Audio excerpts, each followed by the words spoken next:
যে মানুষটার কাছে একটু ভালো থাকার আশা করি সেই বুঝিয়ে দেয় সবার কাছে সব কিছু আশা করা একদমই ঠিক নয়। অভিশাপ তো দিতে পারবো না, আর দিতেও চাই না, তবে এতটুকু চাইব তোমার মতোই যেন একজন তোমার জীবনে আসে। শখের নারীকে হারিয়ে ফেললে ছেলেদের মনের শান্তি সারা জীবনের জন্য হারিয়ে যায়। যে মানুষটা আপনাকে সত্যিকারে ভালোবাসবে সে কখনো ফ্যামিলির চিন্তা করবে না। বেঈমানকে মনে রেখে কোনো লাভ নেই। তোমাকে আমি আমার ঘৃণাতেও রাখি না, কারণ তুমি আমার ঘৃণারও অযোগ্য। তোমাকে ক্ষমা করে দেব এতটা ভালো মানুষ আমি নই।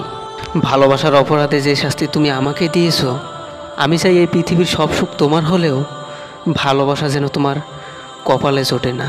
প্রথম নারী শিক্ষা দেয়, আর দ্বিতীয় নারী বুঝিয়ে দেয় প্রথমবারই শিক্ষা হওয়া উচিত ছিল। একটা হৃদয়কে খুব যত্ন করে ভালোবেসেছিলাম, এতটাই যত্নে যে আমার কষ্টে তার চোখেও অশ্রু ঝরত। জানি না সেই হৃদয়টা আজ কার দখলে, জানি না কার ছোঁয়ায় এত নিঠুর হয়ে গেছে, এতটাই নিঠুর যে আমার চিৎকার করা কান্নাও তার হৃদয় অবধি পৌঁছেনি।